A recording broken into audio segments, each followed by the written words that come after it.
예루살렘에 거주한 백성들이라는 제목을 가지고 함께 말씀을 나누도록 하겠습니다.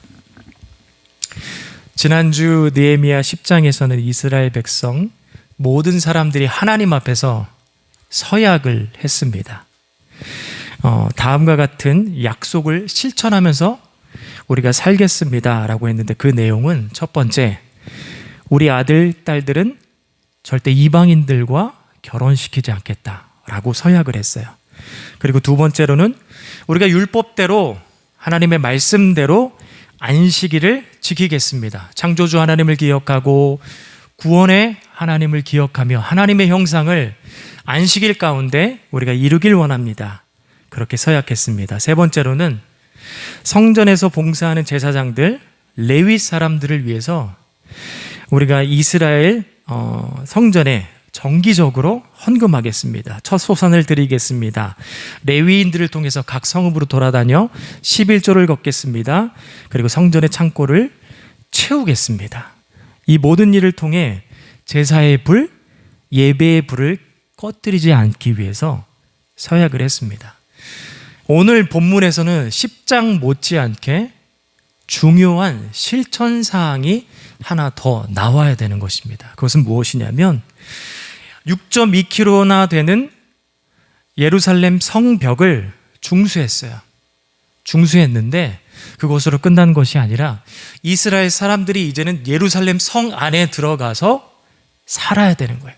근데 오늘 이 11장, 느헤미야의 11장의 이 말씀은 7장의 말씀과 연결이 된다라고 생각을 하시면서 말씀으로 들어가시면 좋을 것 같아요. 7장 4절에 이렇게 고백합니다. 그 성읍은 광대하고 그 주민은 적으며 가옥은 미처 건축하지 못하였습니다. 7장 4절에도 이렇게 고백을 하고 있어요. 예루살렘 성 안에 그 성벽을 지키고 성을 지키는 사람들이 있어야 되는데 사람들이 살 수 있는 집이 없다. 그렇게 고백을 하고 있는 거예요.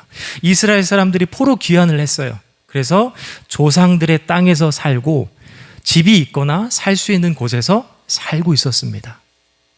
그렇기 때문에 예루살렘 성 안으로 들어가는 일은 쉬운 일이 아니에요. 우리 이사를 해보셔서 알잖아요. 그게 결코 쉬운 일이 아닙니다. 내가 살던 곳에서 떠나 다른 곳에 정착하는 것, 쉬운 결정이 아닌 거예요. 그렇게 살고 있었기 때문에 그곳에 들어가는 것은 쉬운 일이 아니었습니다. 그리고 결정적으로 하나 어려운 것이 있었는데 그것은 무엇이냐면 예루살렘 성은 느헤미야 1장에서도 고백하고 있듯이 늘 항상 외부로부터 공격이 있었어요. 느헤미야 1장의 그림을 보면 느헤미야가 성벽이 불타버리고 무너졌다라는 것을 하나니야를 통해서 듣게 됩니다. 그렇죠? 그런 것처럼 외부로부터 공격이 있었는데 그 사람들은 산발락과 도비아와 게셈과 그의 원수들이 늘 항상 예루살렘 성이 성전으로서의 그리고 성으로서의 그 모든 것들을 갖추지 못하게끔 항상 공격을 했어요. 그렇기 때문에 이스라엘 사람들이 예루살렘 성 안에 들어가 사는 것은 어려운 신앙의 결단을 해야 됩니다. 그러나 이제는 그들이 결정을 해야 돼요. 왜? 다시 예전의 예루살렘 성과 이스라엘을 회복하기 위해서 결단을 해야 됩니다. 성 안에 들어가서 살아야 되는데 어떤 부류의 사람들이 들어갔느냐? 첫째는 11장에서 고백하고 있는데 백성의 1절에 보게 되면 백성의 지도자들이 본이 되어 들어가 살았다고 합니다. 그리고 둘째로는 남은 백성들을 제비를 뽑아 10분의 1을 거룩한 성에 들어가 살았습니다. 그리고 셋째로는 자원하는 사람 모든 사람들이 예루살렘 성 안에 들어가 살았고 그 사람들을 위해서 축복해 줬습니다. 그리고 3절부터는 구체적으로 누가 들어가 살았는지 나오기 시작하는데 3절에 제사장, 레위 사람들, 그리고 느디딤 사람들, 솔로몬 신하가 그곳에 들어갔는데 쉽게 말하면 이 사람들은 성전과 밀접하게 관련되어 있는 사람들이야. 그리고 나서 유다 자손으로 베레스의 자손 아다야, 그리고 실로 자손 마아세야, 마찬가지 유다 자손이에요. 마아세야가 있는데 그 실로의 자손들은 숫자가 역대기에는 등장하고 있지만 여기 느헤미야에서는 등장하고 있지 않아 생략이 되었어요. 베레스의 자손은 468명이다라고 이야기를 합니다. 그리고 베냐민의 자손은 살루, 갑베, 살레, 요엘, 유다 등 928명이 살았다라고 합니다. 그리고 제사장으로서 누가 살았느냐? 예루살렘에 누가 살았느냐? 스레야와 그 외의 사람들이 822명, 아다야와 그 외의 사람들이 242명, 아마사와 그 외의 사람들 128명이 그 안에 살았고, 레위인으로 스마야, 사프데, 요사밧, 마떼냐, 박부가, 입다 그 외의 사람들 284명이 예루살렘 성 안에 살았다라고 합니다.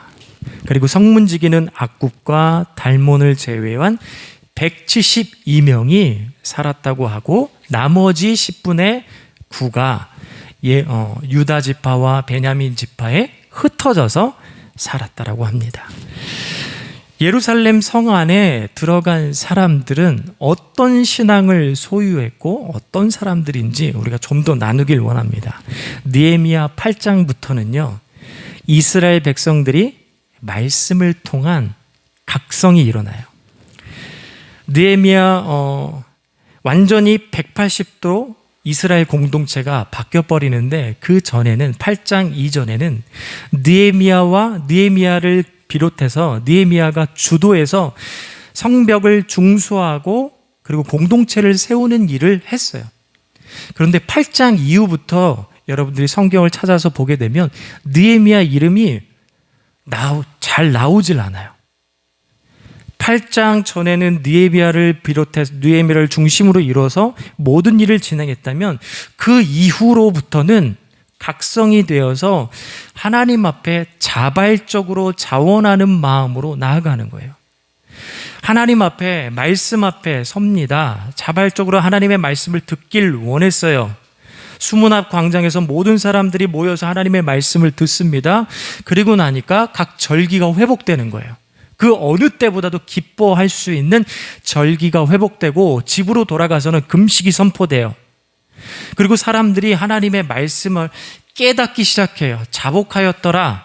단순히 하나님 앞에 고백했다 이런 어떤 느낌으로 끝나버리는 것이 아니라 하나님의 말씀을 깨달아 알고 깨달아 안 말씀을 가지고 고백하기 시작하는 거예요. 그래서 위대하신 하나님을 찬양합니다. 그리고 하나님 앞에 실천적인 모습들이 나타나기 시작하는 거예요. 근데 앞으로 결혼을 잘하겠습니다. 안식일을 잘 세우겠습니다. 그리고 11조를 해서 하나님 앞에 성전을 우리가 세우겠습니다 라고 하는 거예요. 여러분, 이런 흐름들이 8장부터 등장을 하기 때문에 11장도 이런 흐름에 맞춰서 성 안에 들어가는 사람들, 제가 여러 가지 책들을 참고하는데 어떤 사람들은 억지로 갔을 것입니다. 힘들게 갔습니다. 여러 가지 이야기가 나와요. 근데 이 8장부터 나오는 흐름상 봤을 때 이 안에 들어간 사람들, 지도자라든지 11조 되는 10분의 1 사람이라든지 자원했던 이 사람들은 말 그대로 기쁨 가운데, 소망 가운데 자원하는 마음을 가지고 그 자리에 들어갔습니다. 지도자들은 마음을 졸이며 예루살렘에 들어간 것이 아니라 다시 회복될, 모든 그 안에 들어간 사람들은 다시 예루살렘이 회복되고 그 성이 예전의 영광을 찾을 것을 기대하면서 그 자리에 함께한 것이에요. 이스라엘은 포로 귀환하고 귀환해서 신앙생활을 할 때만 해도 이방의 문화와 종교 때문에 그들의 신앙생활은 하나님 중심적이라기보다는 인간 중심적인 신앙을 했었습니다. 그러나 말씀 앞에 자신을 세우고 말씀을 통해서 깨닫는 그 순간, 각성이 된 그 순간 그들은 인간 중심이 아니라 하나님 중심의 신앙생활로 바뀌어버린 거예요. 그렇기 때문에 그 안에 힘들지만 언제든지 전쟁이 다시 발발할 수 있는 그 예루살렘 성 안에 어렵지만 자신의 모든 것들을 내려놓고 포기하고 그 안에 자원하는 마음으로 들어갔어요. 인간적인 신앙이 아니라 하나님 중심의 신앙을 하기 때문에 이 모든 일이 가능한 줄 믿습니다. 우리 역시 인간 중심의 신앙생활이 아니라 하나님 중심의 신앙생활을 하길 원합니다. 언제? 시간이 흘러도, 환경이 바뀌어도, 내가 이해되는 방식으로 내 인생이 펼쳐지지 않아도, 내 몸이 아파도, 병들어도 하나님 중심의 신앙생활을 놓지 않았으면 합니다. 여러분, 다니엘 6장에 보게 되면 다리오가 나라를 재편성해요. 그래서 장관들을 세우는데 120명을 세우지요. 그리고 그 위에는 총리 3명을 세우는데 그 중에 한 사람이 다니엘이었어요. 근데 이 다니엘은 그 어떤 사람들보다 월등히 뛰어났어요. 그러다 보니까 다니엘을 질투하기 시작합니다. 그래서 총리와 장관들이 모여서 어떻게 하면 우리가 다니엘을 죽일 수 있을까? 머리를 맞대면서 계획을 세우기를 왕에게 조서를 받아요. 30일 동안 다리오 왕 말고는 어떤 인간이든 신에게든 절을 하면 그 사람은 죽어 마땅합니다. 조서를 꾸리게 됩니다. 그리고 뭐 전국적으로 반포하게 돼 다 소문을 다 이제 공문을 보내게 되는 거죠. 근데 다니엘은 이것에 아랑곳하지 않고 다니엘 6장 10절에 이렇게 고백합니다. 다니엘이 이 조서에 왕의 도장이 찍힌 것을 알고도 자기 집에 돌아가서는 윗방에 올라가 예루살렘으로 향한 창문을 열고 전에 하던 대로 하루 3번씩 무릎을 꿇고 기도하며 그의 하나님께 감사하였더라. 이 모든 말씀이 다 좋은데 그 중에 전에 하던 대로, 늘 하던 대로, 그리고 하나님 앞에 감사하였더라는 거예요. 여러분, 인간 중심의 신앙이었으면 이게 가능할까요? 불가능할 거라 생각을 합니다. 그런데 다니엘은 하나님 중심의 신앙생활을 늘 하던 대로 했고 하나님 앞에 감사했어요. 여러분, 구약의 다니엘뿐만 아니라 신약에도 보게 되면 이런 비슷한 사람이 등장을 하는데 바로 사도 바울입니다. 여러분, 사도 바울은 신약에 13권의 서신서를 기록을 합니다. 6개의 서신은 일반 서신. 죄송해요. 우리 친구들은 미안해요.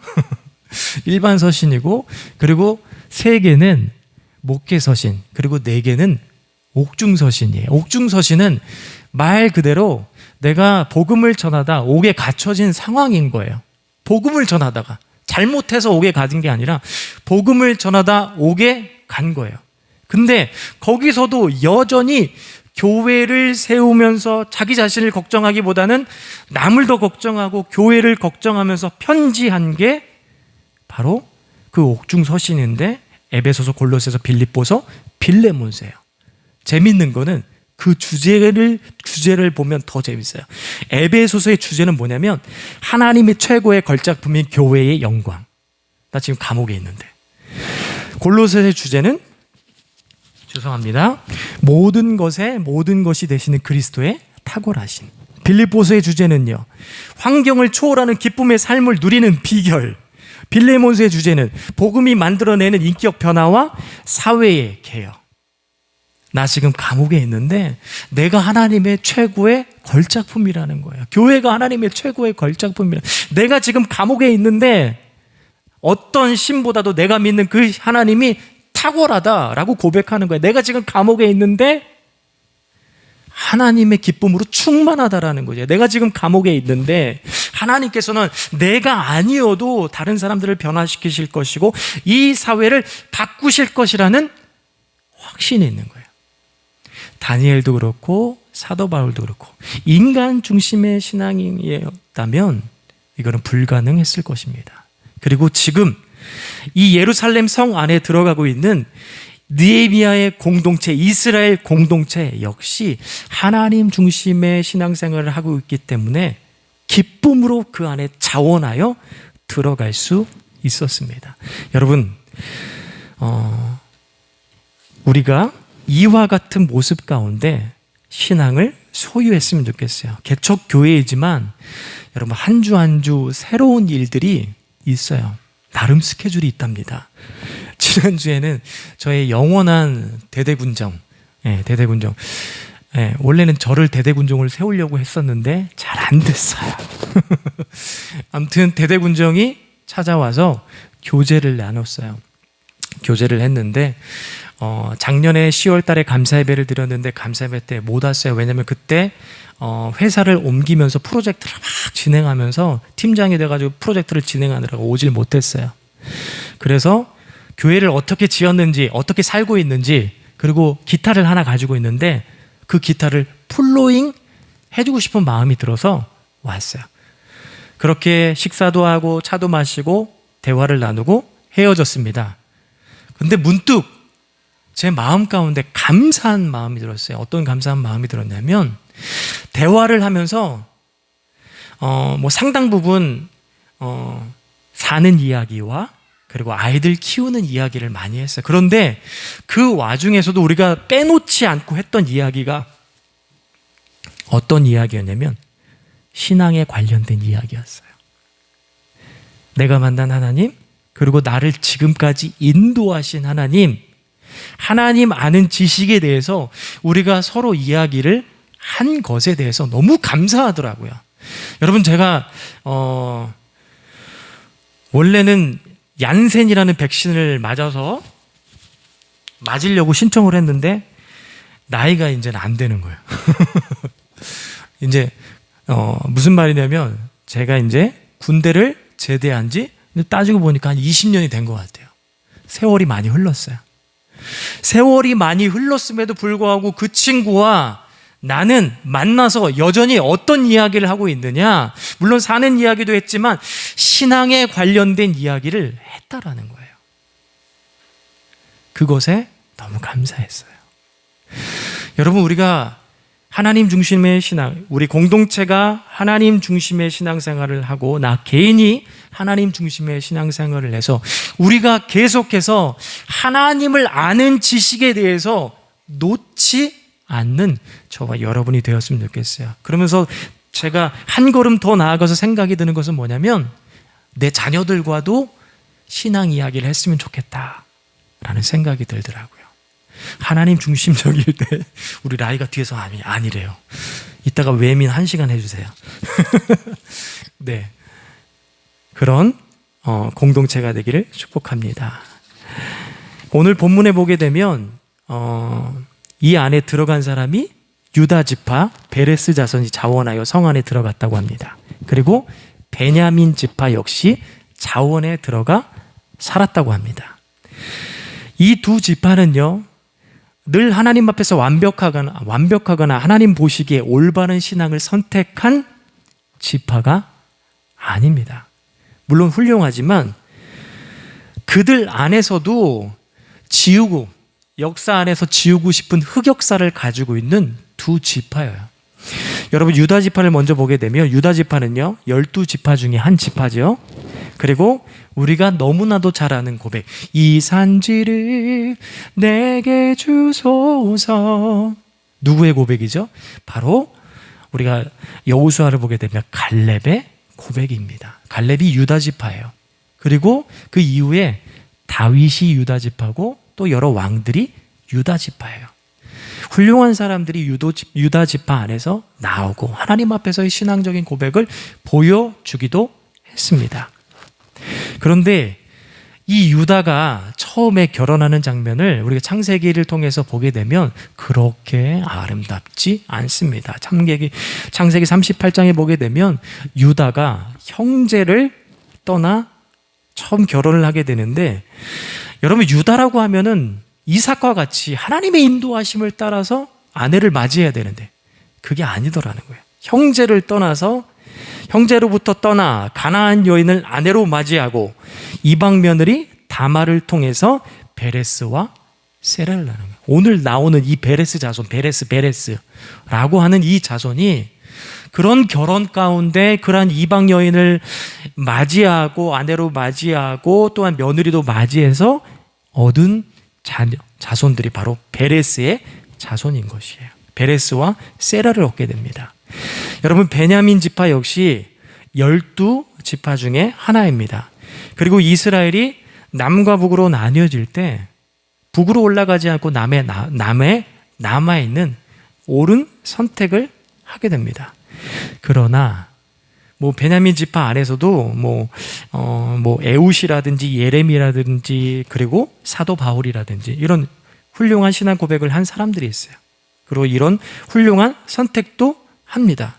그런데 흑역사가 나오는데 사사시대 때 베냐민 지파와 40만 명 이스라엘 백성들에게, 베냐민 지파를 제외한 사람들 군대를 모았더니 40만 명인 거예요. 40만 명의 군사를 모은 11지파와 전면전을 해서 600명밖에 살아남지 않아요.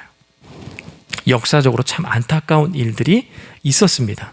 이 유다 지파와 베냐민 두 지파는 어떻게 보면 역사 안에서 조용히 사라질 수도 있었어요. 그리고 하나님 보시기에 안타까운 선택, 그리고 그 본인들 입장에서는 지워버리고 싶을 흑역사들이 분명히 있었어요.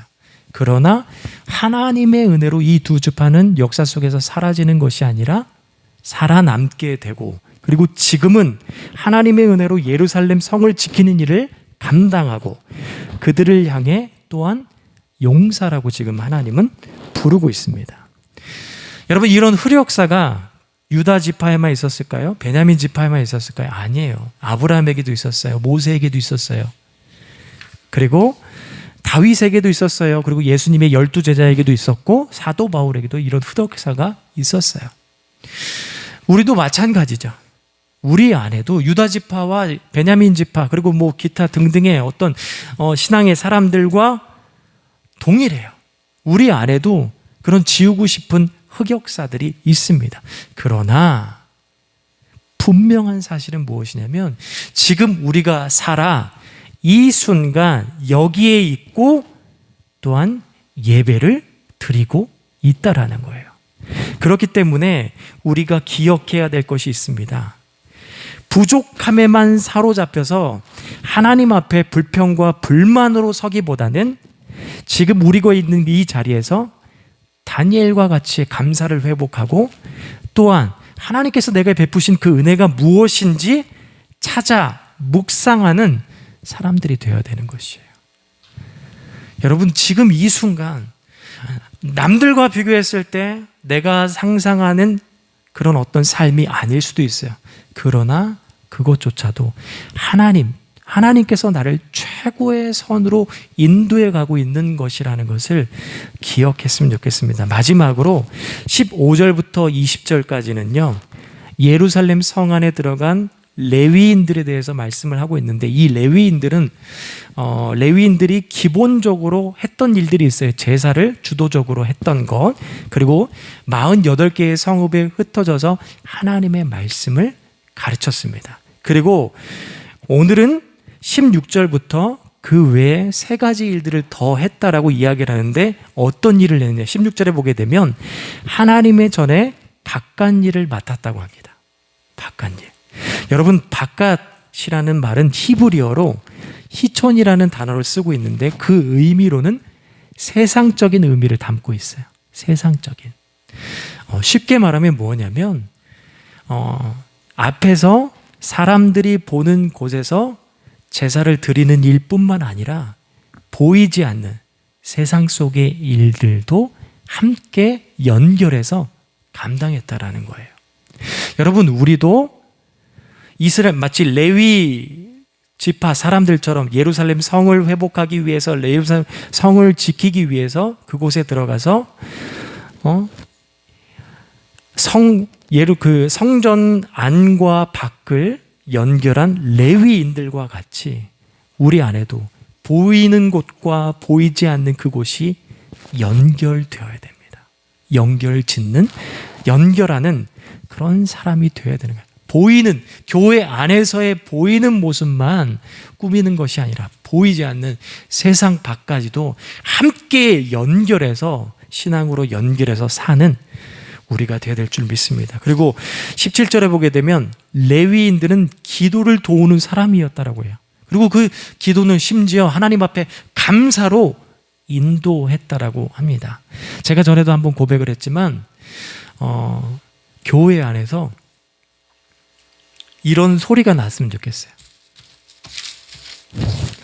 이 소리는 성경책이 넘어가는 소리입니다. 이 소리가 났으면 좋겠어요. 그리고 찬양하는 소리, 예배하는 소리, 피아노 치는 소리, 드럼 소리, 그리고 또 하나 기도하는 소리가 계속해서 났으면 좋겠어요. 그리고 그 기도가 흐르고 있는 그 방향이 하나님 앞에 또한 감사가 되었으면 좋겠어요. 마치 레위인들처럼, 그 예루살렘 성 안에 있는 레위인들처럼. 그리고 세 번째로는 레위인들은 성전을 지키는 파수꾼이었어요. 성전 문지기의 역할도 감당을 했습니다. 여러분, 앞에서도 이야기했지만 예루살렘 성은 언제라도 공격을 받을 수 있어요. 그렇기 때문에 성 문지기의 역할은 결코 비중이 적은 역할이 아닙니다. 큰 역할입니다. 누가 오고 가는지 분명하게 파악할 수 있는 사람이에요. 여러분, 우리가 교회 안에 누가 오는지 누가 가는지 우리 각자가 레위인들처럼 관심을 가졌으면 좋겠어요. 그래서 그 사람이 관심을 갖다 보면 우리가 도와줄 것들이 보이기 시작해요. 어떤 아픔 가운데, 어떤 환경 가운데 어떻게 기도하고 있는지 보이기 시작하는 거예요. 그래서 우리가 서로에 관심을 갖고 함께 기도하고 함께 중보하고 선한 길로 나아가기를 권면해야 될 줄 믿습니다. 여러분, 예루살렘은 지금 느헤미야 11장에 나오는 이 예루살렘은요, 아직까지는 변방이에요. 막 지금 회복하고 있는 단계예요. 하지만 지도자와 제비 뽑은 사람, 그리고 지원하는 사람들을 통해서 지금까지는 변방이지만 이후에는 어떻게 됩니까? 중심으로 바뀌어버려요. 여러분, 교회와 신앙이 나의 삶의 변방에 있는 것이 아니라 중심으로 자리 잡기를 축복합니다. 말씀을 마치도록 하겠습니다. 함께 이 말씀을 기억하면서 우리가 함께